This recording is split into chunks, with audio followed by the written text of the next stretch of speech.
তো বন্ধুরা দেখো আজকে আমাদের বাজারে কি কি এসেছে। তো প্রথমেই দেখি আচ্ছা এই এই যে গাজরটা, এটা আজকে রান্না নয়, এটা আগের ছিল। এই যে ফ্রিজের কন্টেনার বের করেছি, এটা পরিষ্কার করলাম। তো এটা আগের গাজর ছিল, বের করে করলাম, এটা উপর দিকে আর কি রাখবো বলে। তো এখানে দেখো কাঁচকলা এনেছে, ডাঁটা, এসব শুক্তো হবে। আচ্ছা এখানে ঢেঁড়স আছে, আর এটা হচ্ছে পটল, আর এখানে হচ্ছে দু রকমের বেগুন আছে। তো এটা তো যেটা হয় আর কি বড় কালো বেগুন, আর এটা হচ্ছে ছোট বেগুন। এটা আমাদের এখানেই পাওয়া যায়, আর আর কোথাও মানে মহারাষ্ট্র ছাড়া আর কোথাও পাওয়া যায় কিনা আমার জানা নেই এটা। তবে আমাদের ওয়েস্ট বেঙ্গলের কোথাও তো আমি দেখিনি। তো এটা আমি মহারাষ্ট্রে আসার পরেই দেখেছি। আর এই যে পেঁপে, এখানে হচ্ছে করলা দেখা যাচ্ছে।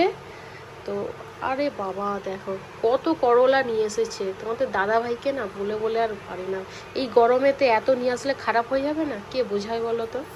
তো যাই হোক, এই যে পেঁপে, কাঁচকলা, ডাঁটা, এই সব দিয়ে আর কি শুক্তো হবে। আর এতে শসা আছে, এখানে ফুলকপি দু তিনটে। আচ্ছা এটা তো গাজর, এটা আজকে যে গাজর এনেছে ওইটাই। আচ্ছা এতে আছে তোমার হচ্ছে কচু, এটা বাঁধাকপি, আচ্ছা কুমড়ো, এখানে হচ্ছে লাল হলুদ ক্যাপসিকাম, আচ্ছা আচ্ছা লাউ। আচ্ছা এই লাউগুলো দেখে আবার হাসাহাসি করো না কেউ, আমাদের এখানে এইরকমই লাউ পাওয়া যায়, এখানে গোল পাওয়া যায় না।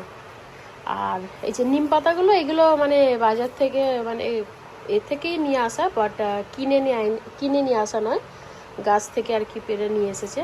তবে এগুলো এই যে কচি কচি পাতাগুলো আমি এর থেকে বেছে নেবো, নিয়ে এ করবো। এই যে প্যাকেটে রেখেছি, এখানে ভরে ফ্রিজে রাখবো, তারপরে ভেজে ভেজে খাওয়া হবে। আর আমাদের এখানে তো আর নিম পাতা মানে বিক্রি হয় না, তো নিয়ে আসতে গেলে গাছ থেকেই নিয়ে আসতে হয়।